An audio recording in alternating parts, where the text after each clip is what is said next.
Mari kita membuka Alkitab kita dari 1 Petrus pasal yang kedua. 1 Petrus pasal yang kedua.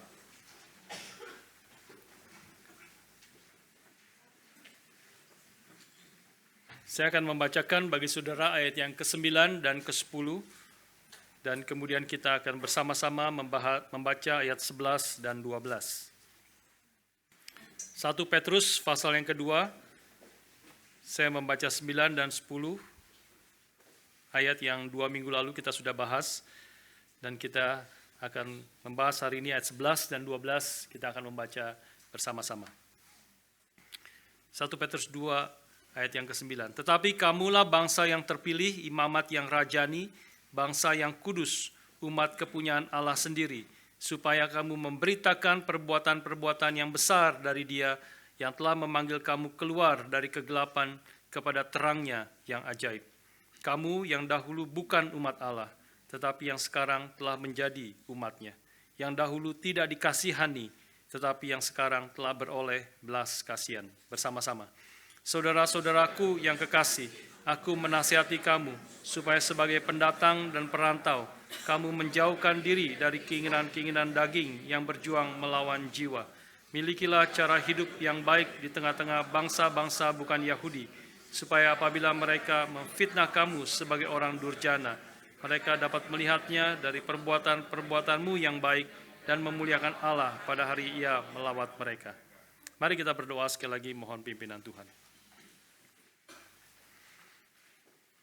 Bapa di surga, kami bersyukur untuk pagi ini Kau kumpulkan kami untuk datang beribadah kepada Tuhan, memuji, memuliakan nama Tuhan, dan juga saat ini kami siap untuk membaca dan merenungkan firman-Mu.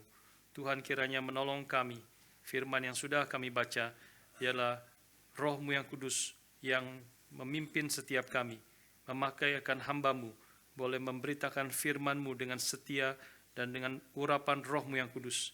Dan siapkan hati kami ya Tuhan, sehingga setiap kami yang mendengar firman Tuhan boleh menyimpannya di dalam hati kami yang paling dalam, dan juga khususnya bagi saudara-saudara kami yang akan dibaptisi dan atestasi pada hari ini. Biarlah firman Tuhan hari ini juga boleh mendorong mereka, meneguhkan iman mereka, dan boleh mendorong mereka untuk hidup semakin sesuai dengan kehendak Tuhan.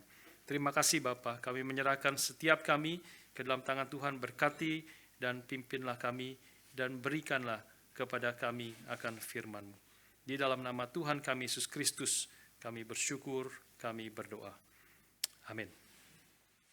Saudara sekalian, pada April 2006, itu saya ingat sekali, kira-kira 1 bulan setelah saya datang ke kota Melbourne ini, pindah ke kota Melbourne ini, itu terjadi gempa yang tidak besar, yaitu hanya 2,1 skala Richter, tetapi itu terjadinya di Beaconsfield, di tambang emas di Tasmania. Dan itu membuat tambang emas itu runtuh, tertutup, dan ada 14 orang yang ada di dalam, ada 17 orang yang ada di dalam tanah, kira-kira 1 kilometer di dalam tanah, dan mereka terperangkap di situ. Dan 14 orang berhasil keluar, diselamatkan karena mungkin mereka tidak terlalu dalam posisinya. Tetapi kemudian 3 orang terperangkap di dalam tambang emas di bawah sana. 1 orang mati, dan 2 orang terperangkap di dalam lift di bawah tanah itu. Dan terperangkap kira-kira sepanjang 2 minggu ada di sana. Dan kita tahu prosesnya, kita terus mendengar beritanya, apa yang terjadi, apa yang dilakukan, melalui proses yang sangat sulit dan yang panjang. Kira-kira membutuhkan waktu 2 minggu untuk orang-orang itu berusaha dengan segala cara, pelan-pelan kasih drill, dan akhirnya somehow setelah 2 minggu itu mereka berhasil diselamatkan. 2 orang itu berhasil diselamatkan keluar dari lift bawah itu, dan keluar seperti dari tempat yang sangat gelap, seperti orang dari mati di dalam tanah, 1 kilometer di dalam tanah, muncul kemudian keluar. Dan itu saya masih ingat sampai hari ini melihat di TV, sukacitanya, tangisannya, betapa benar-benar seperti orang yang sudah mati hidup kembali. Orang yang betul-betul ada di dalam kegelapan yang paling gelap, 1 kilometer di dalam tanah, akhirnya keluar. Dan berita menjadi salah satu berita yang terbesar di Australia pada waktu itu. Saudara sekalian, minggu lalu kita telah membahas tentang siapakah orang Kristen, dan salah satunya disimpulkan di dalam ayat yang ke-9, yaitu bagaimana Tuhan telah menyelamatkan kita dan telah memanggil kita keluar dari kegelapan kepada terangnya yang ajaib. Dan inilah sukacita kita. Tadi Pak Steve juga mengatakan Tuhan telah melepaskan kita dari mati menjadi hidup melalui kematian daripada anaknya yang tunggal, Yesus Kristus. Satu sukacita yang besar, satu anugerah yang besar yang Tuhan telah berikan di dalam kehidupan kita. Tapi sekaligus hari ini kita akan memikirkan lebih lanjut tentang apa artinya setelah kita ditebus. Apa artinya setelah kita dipanggil keluar dari kegelapan kepada terangnya yang ajaib. Khususnya 2 minggu lalu kita mengerti akan pekerjaan Tuhan di dalam hidup kita dan status kita, identitas kita di dalam kaitannya dengan apa yang Tuhan telah kerjakan di dalam kehidupan kita. Tapi hari ini khususnya ayat yang ke-11 dan ayat yang ke-12 kita akan memikirkan akan dampaknya kepada kita di dalam kaitannya, di dalam konteks hidup kita di tengah-tengah dunia ini. Karena setelah kita ditebus oleh Tuhan, setelah kita dipanggil keluar dari kegelapan kepada terangnya yang ajaib, kita masih ada di tengah-tengah dunia ini, dan berarti ayat 11 menegaskan kepada kita, kita menjadi pendatang dan perantau di dalam dunia ini. Kita ditarik dari kegelapan dunia yang sudah berdosa, dari kegelapan dunia yang berdosa kepada terang yang ajaib. Tapi kita diutus kembali di tengah-tengah dunia yang gelap ini, sehingga status kita menjadi berubah. Kita memang masih ada di dalam dunia ini, tetapi kita adalah milik Tuhan. Kita telah ditebus oleh Tuhan. Kita bukan lagi mengikuti arus dunia ini, tapi kita mengikuti apa yang menjadi kehendak Tuhan yang telah menebus kita dari kegelapan kepada terangnya yang ajaib. Nah, inilah yang kita akan pikirkan bersama-sama saudara sekalian. Identitas kita, kalau 2 minggu lalu dalam kaitannya dengan Allah, sekarang identitas kita dalam konteks hidup kita di dalam dunia ini. Artinya jikalau kita milik daripada Tuhan, telah ditebus oleh Tuhan, kita bukan milik dunia ini.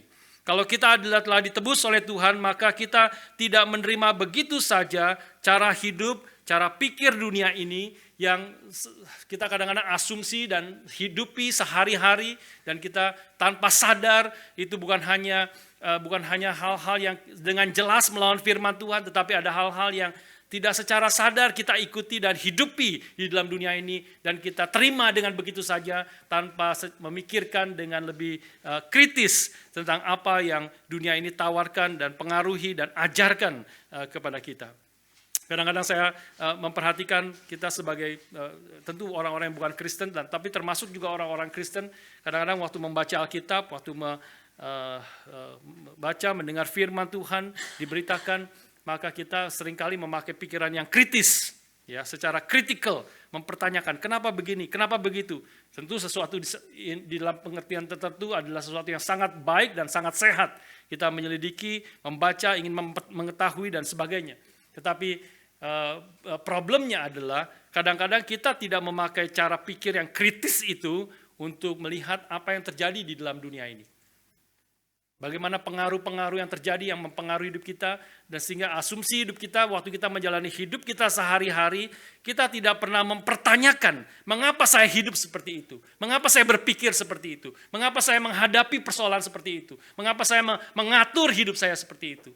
Nah, dan kadang-kadang apa yang kita jalankan, yang pikirkan dan hidupi itu banyak sebenarnya seringkali dipengaruhi oleh dunia di sekitar kita, dipengaruhi oleh lingkungan kita, orang tua kita, keadaan di dalam segala sesuatu di sekitar kita, dan lebih sedikit kita sebenarnya dipengaruhi oleh Alkitab.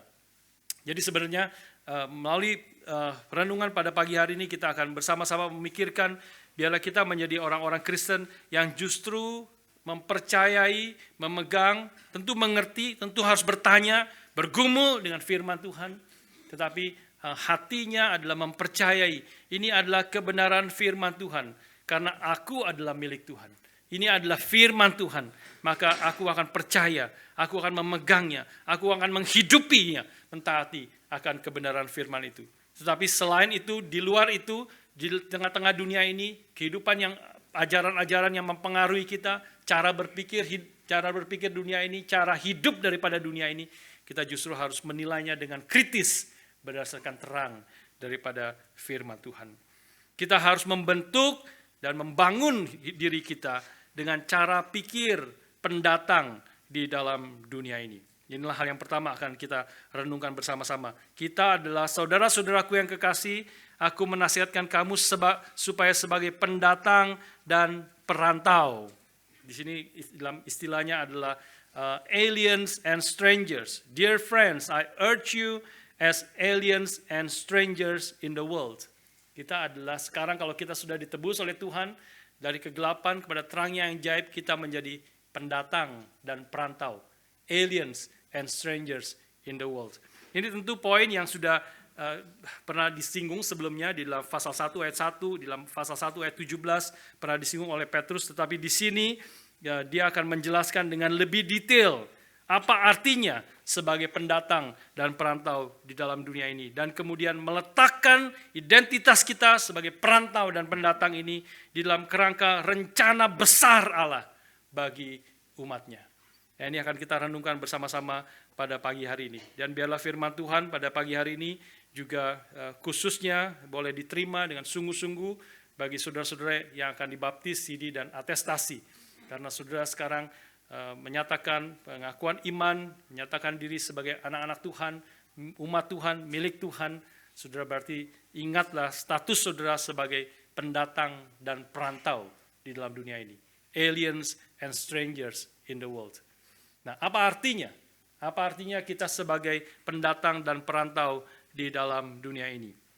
Yang pertama, saudara sekalian, kita akan lihat di sini, Petrus menjelaskan kepada kita, arti menjadi pendatang dan perantau adalah kita harus berarti menjauhkan diri dari keinginan-keinginan daging yang berjuang melawan jiwa kita. Menjauhkan diri, to flee to or to abstain from sinful desires which wage war against your soul. Saudara sekalian, apa artinya menjauhkan diri dari keinginan daging? Pertama tentu bicara tentang keinginan daging yang berdosa, sinful desires. NIV menjelaskannya, memakai istilah sinful desires. Artinya keinginan-keinginan yang berdosa, keinginan cinta akan uang, keinginan yang egois, keinginan membalas kejahatan dengan kejahatan. Kalau orang Indonesia saudara pernah mendengar istilah SMS, ya, suka melihat orang suka melihat orang susah dan susah melihat orang senang. Nah, itu problem ya saudara sekalian. Ya, itu adalah keinginan daging. Kalau lihat orang susah justru kita senang, lihat orang senang kita justru susah, gitu ya. Karena kita tidak mendapat kesenangan sukacita itu. Nah, saudara sekalian, keinginan daging juga nafsu yang berdosa. Saya suka dengar pemuda-pemuda pakai istilah mager, gitu ya. Malas gerak gitu. Nah, itu juga berdosa saudara sekalian, ya, berdosa dalam pengertian ya malas ngapa-ngapain, tidak mau berbuat apa-apa, ya, dan itu menjadi sesuatu yang berbahaya kalau terus-menerus, kadang-kadang cuma bercanda dan sebagainya. It's okay begitu ya saudara sekalian. Keinginan-keinginan yang berjuang dengan melawan kita, ini adalah keinginan yang kita menegaskan yang berjuang atau berperang melawan jiwa kita.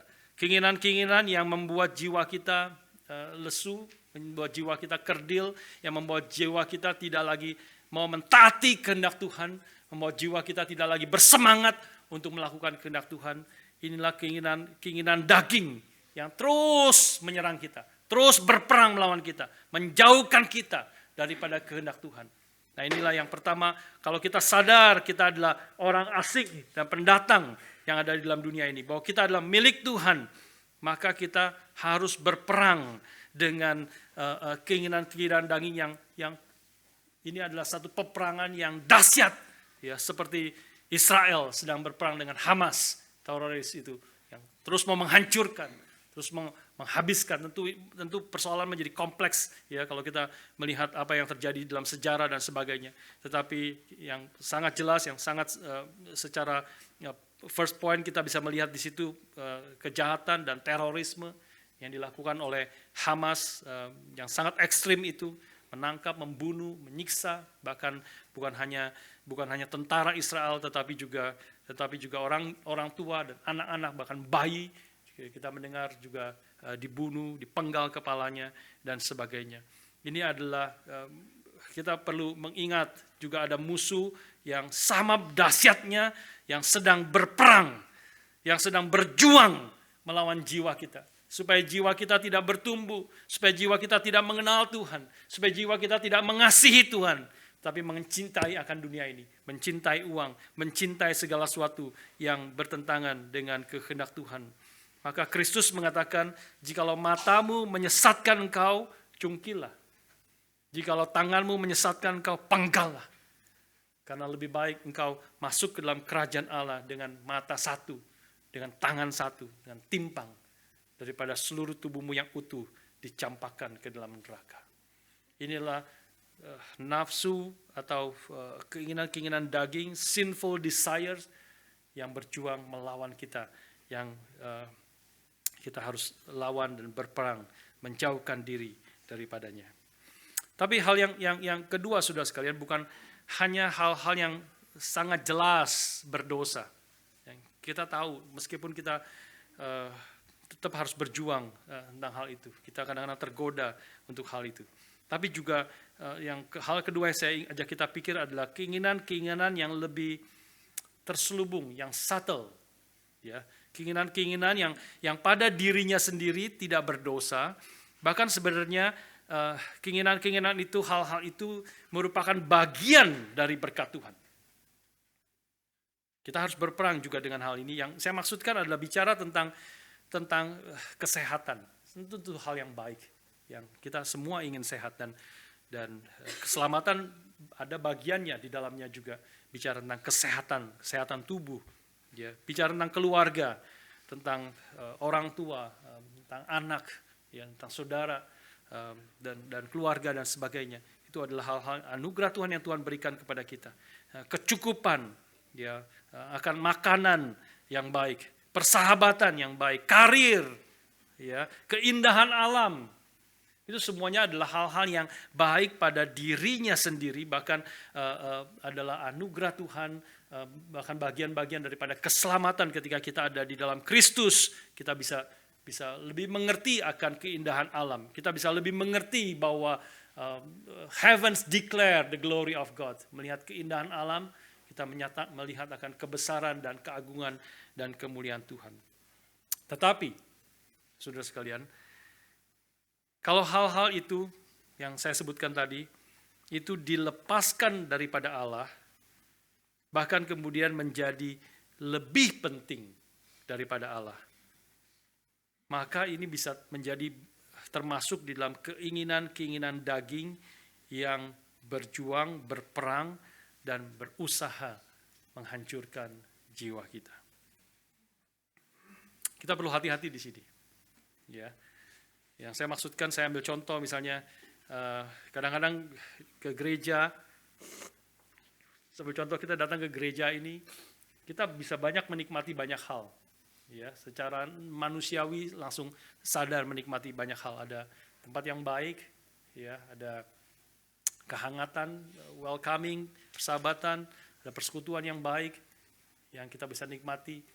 Ya, ada orang-orang yang kita senang ngobrol, orang-orang yang ya kebanyakan juga orang-orang yang baik begitu. Menikmati puji-pujian, ibadah dan sebagainya. Tetapi kalau itu semua dilepaskan dari Tuhan, dari kehendaknya, kalau itu semua tidak membawa kita lebih mengenal Tuhan, lebih mengasihi Tuhan, itu pengalaman-pengalaman yang hanya bisa bersifat hanya kedagingan saja, semata-mata. Semua orang senang diterima, semua orang senang di welcome, semua orang senang untuk datang memuji Tuhan, datang dalam persekutuan dan sebagainya, ya, tempat yang baik.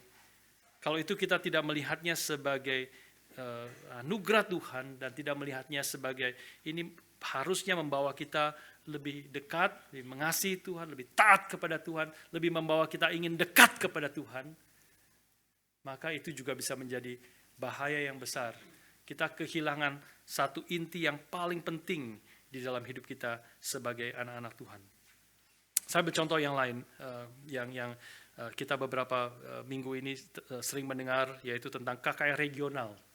Ya, kita mendengar KKR regional banyak mendapat berkat, saudara-saudara kita semua yang ikut, Tuhan berkati, Tuhan pimpin.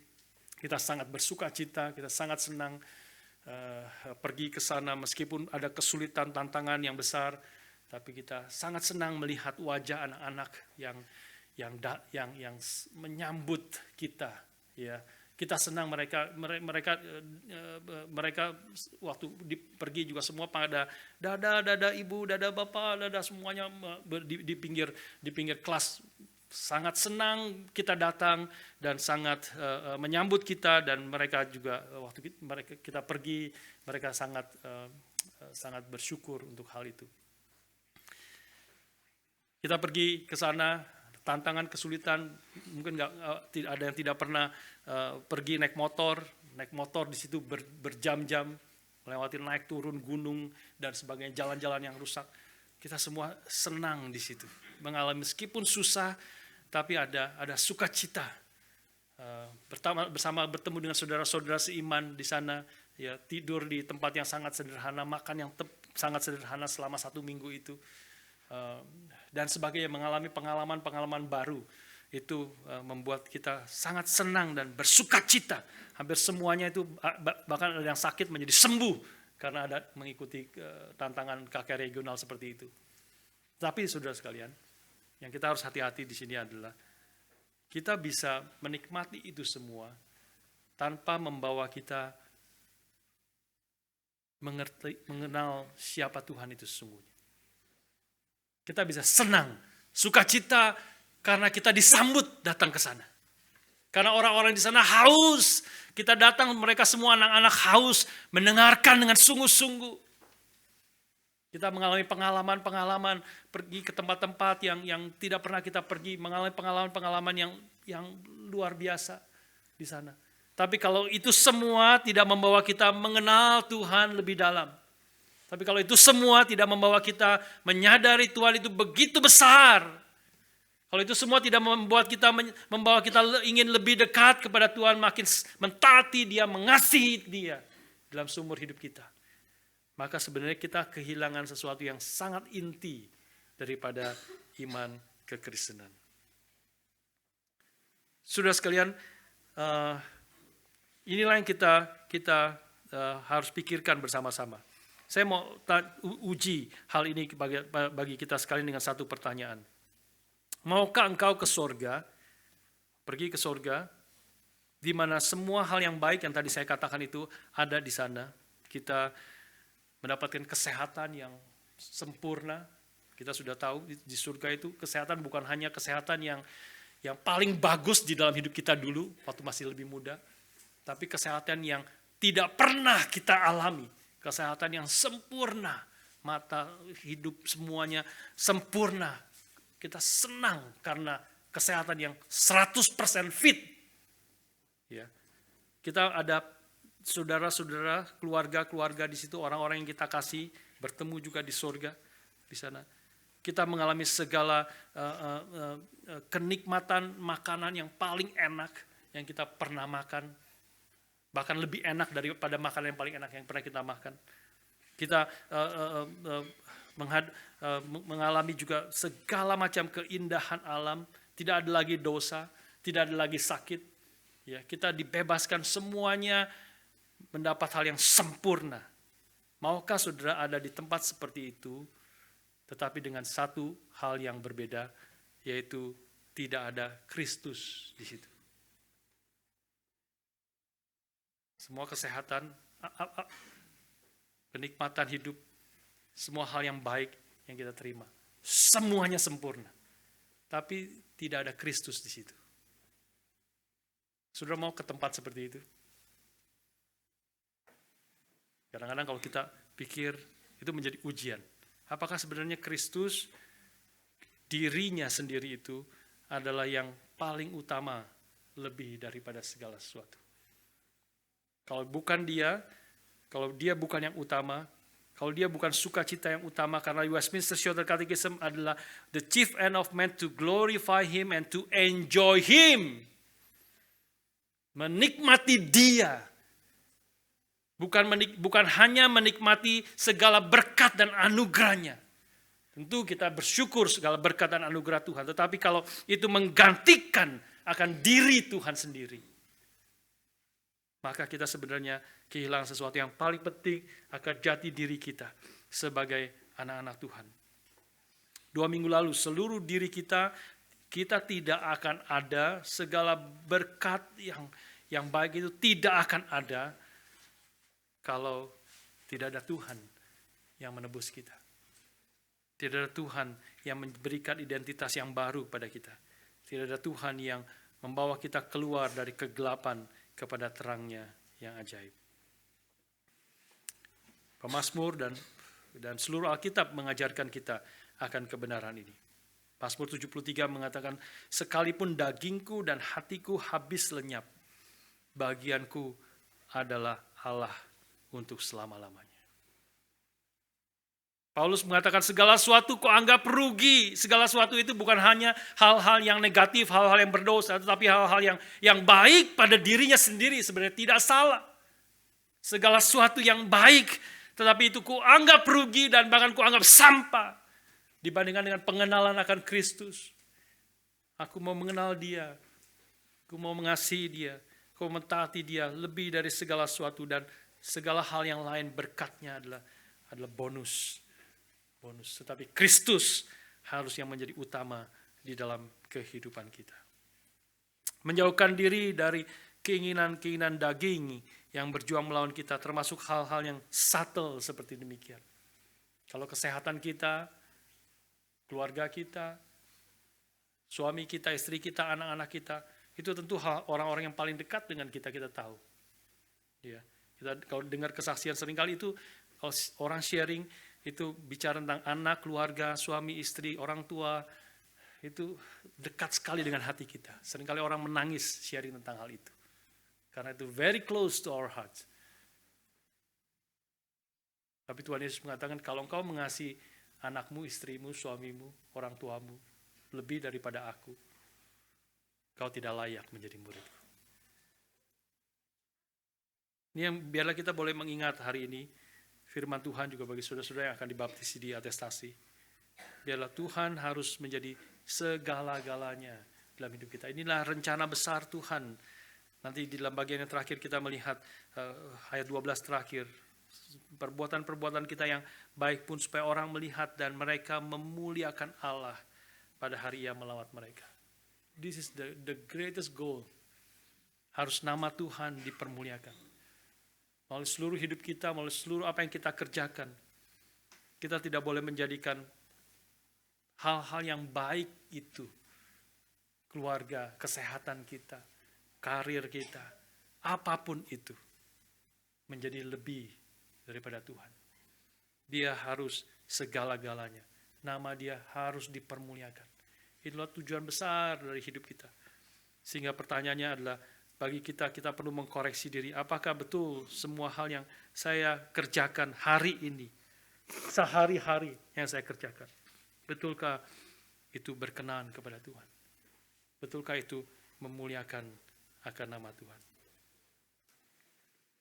Saya teringat satu kali dalam gereja kita ada seorang yang terus kekeh di dalam kesalahannya. Kekeh itu terus ngotot, gitu. Terus tidak mau berubah, sudah ditegur, sudah dikasih tahu salah, dia terus mau membenarkan diri di dalam segala apa yang dia lakukan. Terakhir kemudian ada yang bertanya kepada dia, sekarang saya mau tanya deh ke kamu deh, ini orang yang sudah dewasa, sudah melayani, sudah hidup aktif di gereja kita, melayani menjadi berkat bagi banyak orang. Akhirnya seorang bertanya kepada dia, apakah yang kamu lakukan itu, kamu bisa katakan di hadapan kami dan di hadapan Tuhan, bahwa apa yang kamu lakukan itu memuliakan Tuhan. Nah, maka dia nggak bisa ngomong. Dia nggak bisa ngomong, dia mulai sadar bahwa memang dia tidak memuliakan Tuhan. Berapa alasannya pun, berapa apapun, dan bahkan termasuk hal-hal yang baik, kalau itu tidak memuliakan Tuhan, maka itu menjadi keinginan daging yang berjuang melawan jiwa kita. Yang kedua, saudara sekalian, bukan hanya berbicara tentang keinginan, desire ya di dalam jiwa kita, tapi juga sebagai pendatang dan perantau, aliens and strangers in the world, maka keinginan yang memuliakan Tuhan itu harus muncul sebenarnya dengan cara hidup yang baik. Ayat 12. Milikilah cara hidup yang baik di tengah-tengah bangsa bukan Yahudi, supaya apabila mereka memfitnah kamu sebagai orang durjana, mereka dapat melihatnya dari perbuatan-perbuatanmu yang baik dan memuliakan Allah pada hari Ia melawat mereka. Saudara sekalian, perbuatan-perbuatan baik ini seharusnya terpancar keluar dari hati yang mengutamakan Kristus di atas segala-galanya. Dan kita tahu di dalam sebagai pendatang di dalam dunia ini, kita ingin orang-orang di dunia ini, seharusnya itulah keinginan kita yang paling dalam, bukan hanya kita ingin mengenal Dia, memuliakan Tuhan, tapi juga kita ingin orang-orang lain di sekeliling kita juga supaya mereka mengenal Tuhan, menyadari Dia adalah Tuhan yang besar, Tuhan yang mulia, Tuhan yang penuh kasih, Tuhan yang adil. Kita ingin mereka mengenal Tuhan, karena itulah panggilan Tuhan bagi kita di dalam ayat yang ke-9 yang tadi kita sudah bahas, bahwa Ia telah memanggil kita keluar dari kegelapan kepada terang yang ajaib, yaitu supaya kamu memberitakan perbuatan-perbuatan besar dari Dia. Memberitakan perbuatan-perbuatan besar tengah-tengah orang yang dunia yang gelap, yang berdosa ini, supaya mereka juga boleh mengenal Tuhan. Mereka juga boleh melihat kebesaran Tuhan, keagungan Tuhan, kemuliaan daripada Tuhan. Mereka hidup memuliakan Tuhan juga. Saudara sekalian, tetapi mereka adalah orang-orang yang tidak mengenal Allah, ini asumsinya, di tengah-tengah dunia yang berdosa ini. Mereka adalah orang-orang yang tidak menyadari kebesaran dan keagungan Allah. Bahwa mereka tidak menyadari bahwa Allah adalah pusat daripada segala sesuatu dan pusat daripada hidup kita yang harus dipuji dan dipermuliakan. Bahkan mereka menganggap kita adalah orang-orang yang durjana di sini. Sudah melihat sini, kita harus mengerti ini, konteks hidup kita di tengah-tengah dunia yang berdosa ini. Apabila mereka memfitnah kamu sebagai orang-orang durjana itu adalah evil doers, orang-orang yang melakukan kejahatan. Sudah perlu menyadari kita sebagai orang yang telah ditebus sebagai garam dan terang dunia. Artinya dunia yang kita hidup adalah dunia di dalam kegelapan. Dan mereka tidak mengerti, mereka tidak memuliakan Tuhan. Mereka bahkan menganggap kita adalah orang-orang yang jahat, evil doers. Mengapa demikian? Karena kalau saudara percaya apa yang Alkitab ajarkan, misalnya Kristus adalah satu-satunya jalan keselamatan. Tidak ada seorang pun datang kepada Bapa kalau tidak melalui Kristus. Maka itu adalah kejahatan bagi orang dunia ini. Itu adalah batu sandungan. Kalau kita percaya apa yang Alkitab ajarkan kepada kita, Kristus satu-satunya jalan keselamatan. Tidak ada yang lain. Mereka akan menganggap kita, kamu orang yang self-righteous, orang yang sangat sempit, orang yang tidak toleransi kepada orang lain, dan sebagainya. Sudah sadarkah saudara misalnya ajar Alkitab tentang total depravity, bahwa semua manusia tidak ada terkecuali siapapun kita, berapa hebatnya kita, berapa pintarnya kita, berapa kayanya kita adalah orang yang totally depraved, ya, rusak total, berdosa, seluruh aspek hidup kita tidak ada yang berkenan kepada Tuhan pada dirinya sendiri. Ini adalah ajaran yang ofensif bagi dunia ini. Dunia ini tidak terima dan tidak mungkin terima, tidak bisa terima, karena mengatakan bahwa kita adalah semua orang-orang yang berdosa, yang layak menerima daripada murka daripada Allah. Saudara sekalian, bagaimana kita hidup di tengah-tengah dunia yang demikian, meskipun kita menginginkan mereka mengenal Tuhan, percaya kepada Tuhan, hidup memuliakan Tuhan. Maka di sini kita bisa melihat bahwa cara hidup yang baik adalah bagian yang sangat penting di dalam kesaksian kita untuk menyatakan perbuatan-perbuatan besar Allah. Caranya bagaimana? Membawa mereka boleh mengenal Tuhan, percaya kepada Tuhan, padahal mereka menganggap kita evil doers, orang-orang durjana, orang-orang yang melakukan kejahatan. Maka perbuatan baik kita itu menjadi sesuatu yang sangat esensial. Juga di dalam ayat yang ke-15, Petrus di sini mengatakan, sebab inilah kehendak Allah, yaitu supaya dengan berbuat baik kamu membungkamkan kepicikan orang-orang yang bodoh. It is God's will that by doing good you should silence the ignorant talk of the foolish man. Jadi sangat-sangat penting. Seperti ini juga mirip dengan perkataan Tuhan Yesus sebenarnya di dalam Matius 5 ayat yang ke-16, di mana Tuhan Yesus itu mengatakan, biarlah terangmu bercahaya di tengah-tengah akan dunia ini. Ya, demikian hendaknya terangmu bercahaya di depan orang, supaya mereka melihat perbuatanmu yang baik dan memuliakan Bapamu yang di surga. Paulus juga mengatakan di dalam Titus pasal yang kedua, di dalam ayat yang ke-14, Paulus menyimpulkan di sini, yang Kristus telah menyerahkan dirinya bagi kita untuk membebaskan kita dari segala kejahatan dan untuk menguduskan bagi dirinya suatu umat kepunyaannya sendiri yang rajin berbuat baik. Jadi perbuatan baik adalah sesuatu yang tidak bisa tidak ada di dalam hidup kita sebagai anak-anak Tuhan. Ini adalah bagian yang sangat penting dan sangat krusial di dalam kesaksian kita menyatakan perbuatan-perbuatan besar daripada Allah. Pertanyaan selanjutnya, bagaimana cara hidup kita melakukan perbuatan baik itu bisa memuliakan akan Allah. Cara hidup yang seperti apa? Perbuatan baik yang seperti apa yang membawa mereka boleh kemudian melihat perbuatan baik kita itu dan memuliakan Bapa di surga. Maka salah satu ayat yang juga di dalam 1 Petrus memberi kita arah tentang hal itu. 1 Petrus 3 ayat yang ke-15, ayat yang terkenal yang berapa kali saya pernah kutip di sini. 1 Petrus 3 ayat 15 mengatakan, tetapi kuduskanlah Kristus di dalam hatimu sebagai Tuhan, dan siap sedialah pada segala waktu untuk memberi pertanggungan jawab kepada tiap orang yang meminta pertanggungan jawab dari kamu tentang pengharapan yang ada padamu. Tapi haruslah dengan lemah lembut dan hormat.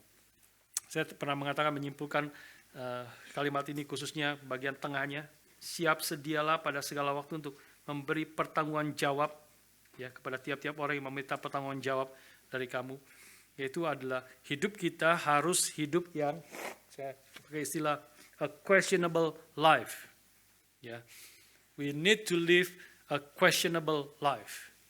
Ini tentu artinya biasanya dimengerti secara negatif, ya, questionable life, aneh-aneh gitu ya. Jadi orang mempertanyakan posting di Instagram aneh-aneh gitu ya. Jadi kita jadi mempertanyakan akan hidupnya. Tetapi ini adalah dalam pengertian yang positif. Questionable life secara positif. Supaya hidup kita artinya hidup yang berbeda dengan dunia ini. Ketika orang dunia melihat hidup kita, mereka seharusnya bertanya, mengapa kamu hidup seperti itu? Berbeda dengan dunia ini. Di sini Alkitab di sini menegaskan, siap sedialah pada segala waktu untuk memberi pertanggungan jawab. Always be prepared to give an answer to everyone who asks you, to give the reason for the hope that you have. Jadi waktu kita menjalani hidup, kamu harus ketika engkau hidup memuliakan Tuhan, mengkuduskan Kristus di dalam hatimu, mengutamakan Tuhan dalam hidupmu, dan engkau menjalani hidup yang nyata di dalam dunia ini, Biarlah hidup kita membuat orang bertanya, mengapa engkau hidup seperti itu?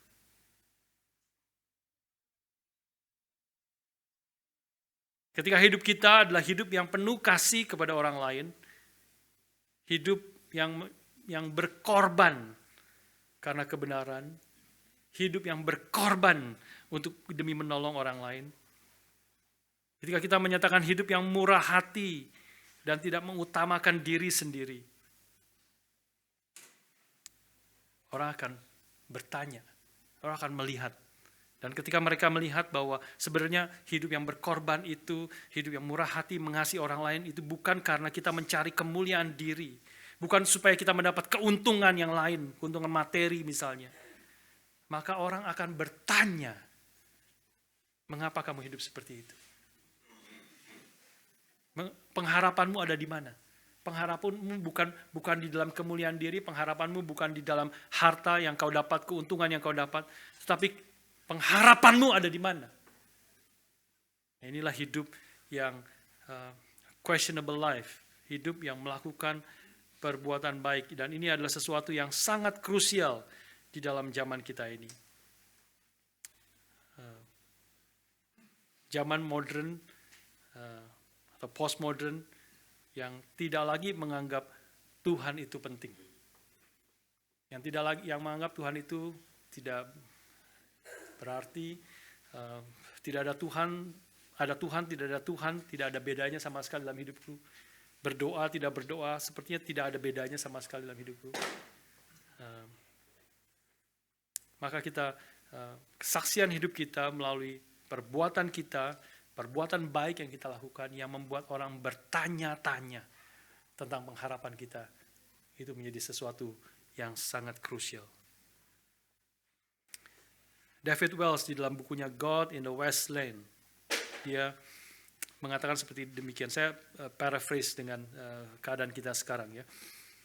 Dia mengatakan salah satu tanda zaman kita adalah Tuhan itu tidak berbobot, weightless. Maksudnya apa? Maksudnya bukan ringan, Tuhan itu ringan, layang di udara, bukan. Tapi maksudnya adalah Tuhan itu tidak penting di dalam zaman kita ini. Kehadirannya itu tidak diperhitungkan oleh manusia. Seolah-olah dia tidak ada dalam dunia ini. Dia kalah menarik dengan YouTube, dengan Netflix. Kalah menarik. Perintahnya tidak sepenting keinginan saya. Kebenarannya kurang meyakinkan daripada breaking news. Inilah arti Tuhan tidak berbobot, weightless. Dan David Wells mengatakan inilah keadaan dunia sekarang. Dunia di mana dia digeser ke pojok yang sempit dari dunia sekuler ini. Problemnya kalau itu juga terjadi di dalam hidup orang Kristen. Tuhan itu hanya bagian kecil daripada hidup saya. Tuhan itu hanya hadir, bicara tentang iman, bicara tentang Tuhan itu hanya hadir ketika hari Minggu 1 jam di dalam kebaktian kita. Baru bicara tentang Tuhan, baru berpikir tentang Tuhan, baru berpikir tentang firman-Nya. Tapi di luar itu, bagaimana kita bekerja, bagaimana kita mendidik anak, bagaimana kita berelasi suami istri, bagaimana kita mengatur keuangan kita, mengatur waktu kita. Tuhan seperti tidak ada di situ. Tidak campur tangan, dia bukan yang utama di situ. Biarlah kita menjadi gereja yang membalikkan keadaan ini. Ya, dengan anugerah Tuhan, dengan pertolongan Tuhan, kita boleh menggenapi rencana Tuhan bagi gerejanya. Melalui hidup kita, pertama melalui keinginan hati kita yang tidak dipengaruhi, tidak mengikuti arus dunia ini, keinginan-keinginan daging yang berdosa, tapi juga melalui perbuatan baik kita. Dan di situ menyatakan Tuhan yang paling utama, kehendaknya yang paling utama. Karena kita tahu ketika Dia yang diutamakan, ketika kita hidup di dalam kehendaknya, ketika Tuhan yang dipermuliakan, maka seluruh aspek hidup kita yang lain itu akan fall in the right place. Fall in the right place. Dan kita boleh menikmati segala anugerah yang Tuhan telah berikan kepada kita. Biarlah kita menjadi gereja yang kerinduan kita, impian kita, yang kita inginkan itu bukanlah gaji yang lebih besar. Yang kita paling inginkan adalah yang kita impikan bukanlah liburan yang kita nanti-nantikan sepanjang tahun. Yang kita inginkan bukanlah waktu pensiun yang nyaman. Tapi kita inginkan adalah supaya nama Tuhan yang dipermuliakan melalui seluruh hidup kita. Kita memikirkan impian kita adalah kita memikirkan cara-cara kreatif segala aspek hidup kita. Mau aku kerjakan di dalam keluarga, dalam pekerjaan, di dalam waktu luangku, di dalam segala aspek hidup kita, pendidikanku, rencana ke depanku. Aku ingin nama Tuhan dipermuliakan. Aku ingin menjadi saksi di tengah-tengah dunia ini, memberitakan pekerjaan Tuhan yang besar. Karena pekerjaan Tuhan dianggap tidak berarti sama sekali. Tidak menganggap ada pekerjaan Tuhan yang besar. Karena dunia ini tidak menganggap Tuhan sama sekali. Tapi biarlah melalui hidup kita Tuhan nyata, Dia itu besar. Dia itu hidup. Dia itu patut dimuliakan. Dia itu patut disembah. Di dalam seluruh aspek daripada kehidupan kita. Bila saudara-saudara yang akan dibaptis, sidi dan arestasi, dan kita semua hari ini boleh diingatkan akan panggilan kita sebagai pendatang dan perantau yang ada di dalam dunia ini. Dan segala tantangannya, segala ancamannya, sekaligus kita dipanggil untuk memberitakan perbuatan-perbuatan besar Tuhan. Dan supaya orang-orang lain juga melihat perbuatan baik kita dan memuliakan Bapa di surga. Saya akan tutup dengan ilustrasi yang sebagian mungkin pernah dengar, ya, pernah dengar ilustrasi tentang apa artinya memuliakan Tuhan itu, apa artinya. Harap ilustrasi menolong kita memberi insight, ya. Memuliakan Tuhan, membesarkan Tuhan, meninggikan Tuhan itu apa artinya? Itu John Piper memberi contoh ilustrasi ini, yaitu kita harus membesarkan, memuliakan Tuhan itu bukan seperti mikroskop atau bukan seperti mikroskop. Tapi kita harus memuliakan, membesarkan Tuhan itu seperti teleskop. Ya. Apa bedanya mikroskop dan teleskop? Sama-sama membesarkan. Ya. Mikroskop itu sama-sama membesarkan, tapi membesarkan sesuatu yang sangat kecil. Ya, bakteri, virus, atau apapun dibesarkan berapa? 5.000 kali, 10.000 kali, mungkin dibesarkan di mikroskop. Jadi besar, jadi kita kelihatan. Virus bergerak di situ, bakteri bergerak di situ, sperma bergerak di situ yang tidak bisa kelihatan, bergerak seperti kecebong di situ. Di mikroskop jadi kelihatan. Sesuatu yang kecil, yang sangat kecil, tapi dibesarkan dengan mikroskop. Teleskop bedanya apa? Sama-sama membesarkan sesuatu yang kecil. Tetapi kecilnya itu adalah karena dia jauh, bintang itu, planet itu. Kecil kelihatannya. Kecil juga. Tapi hanya kelihatannya kecil. Tapi dia sangat besar. Bintang itu baik bintang yang jauh lebih besar daripada seluruh bumi ini. Berkali-kali lipat lebih besarnya. Bintang, planet-planet. Tapi kelihatan sangat kecil, jauh di sana. Karena itu kita pakai teleskop. Teleskop supaya membesarkan 10.000 kali, 20.000 kali. Supaya kita bisa melihat bintang, bulan, dan sebagainya. Sehingga dia menjadi besar. Jadi besar dan bisa melihat dengan jelas. Kita memperbesar Tuhan, memuliakan Tuhan. Bukan karena dia kecil. Dia sangat besar. Seluruh dunia menyatakan kemuliaannya. Seluruh alam semesta memberitakan pekerjaan tangannya. Dengan hanya perkataannya dia menjadikan segala sesuatu. Seluruh alam semesta, galaksi demi galaksi dia ciptakan. Dia sangat amat besar. Bahkan melampaui seluruh apa yang dapat kita pikirkan tentang dia. Tetapi dia sangat kecil di mata dunia ini. Dia sangat tidak berharga di mata dunia ini. Dia diremehkan. Dia tidak diperdulikan oleh orang-orang dunia ini. Biarlah hidup kita, biarlah menjadi seperti teleskop. Bukan membesarkan sesuatu yang kecil sebenarnya kita besar-besarkan. Tapi karena dia memang sangat besar. Tapi karena dia jauh seperti bintang itu, dia terlihat sangat kecil. Biarlah melalui hidup kita yang beriman dalam Kristus, Dia yang telah menebus kita, Dia yang telah mengkuduskan kita, Dia yang telah memilih kita sebelum dunia dijadikan, Dia yang menjadikan kita umat kepunyaannya sendiri, Dia yang telah mengangkat kita dari kegelapan pada terangnya yang ajaib itu. Biarlah kita sekarang memberitakan pekerjaan-pekerjaan besar daripada Tuhan. Itulah panggilan Tuhan bagi setiap kita sebagai anak-anak Tuhan. Dan camkanlah ini, saudara-saudara yang akan dibaptis di atestasi khususnya. Biarlah itulah yang Tuhan inginkan dalam hidup kalian. Untuk kalian sungguh-sungguh mengenal Dia, percaya kepada Dia, dan sekarang kau menyatakan diri sebagai anak-anak Tuhan yang telah diselamatkan. Dan kita semua menyaksikan sebagai jemaat Tuhan. Biarlah hidupmu sungguh hidup yang memuliakan nama Tuhan, membesarkan dan meninggikan nama Tuhan.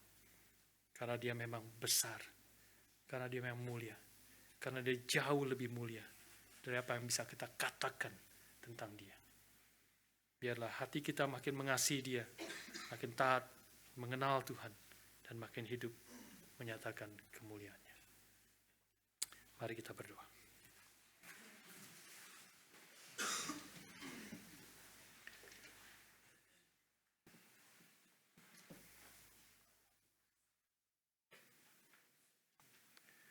Bapa di surga, kami sekali lagi bersyukur untuk hari ini Tuhan berbicara kepada kami dan berikan firman-Mu kepada kami, mengingatkan kami akan pekerjaan Tuhan yang dahsyat, yang besar, yang telah terjadi dalam hidup kami, yang mengangkat kami dari kegelapan kepada terang-Mu yang ajaib.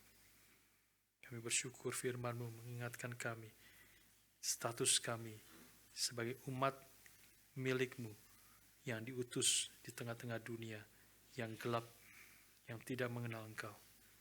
Tuhan, tolong kami sebagai umat-Mu, sebagai wakil-wakil Tuhan di tengah-tengah dunia ini, untuk melalui perkataan kami dan melalui seluruh yang keluar dari hati kami yang hanya ingin menyenangkan dan memuliakan Tuhan, hidup kami boleh menjadi satu kesaksian yang indah, yang menyatakan Kau Tuhan yang besar, Tuhan yang hidup, Tuhan yang nyata di dalam seluruh aspek hidup kami. Sehingga orang bisa melihat perbuatan kami yang baik dan memuliakan Kau ya Bapa, kami di surga yang telah menyelamatkan dan yang telah memimpin hidup kami. Kami bersyukur, kami berdoa dalam nama Tuhan kami, Yesus Kristus. Amin.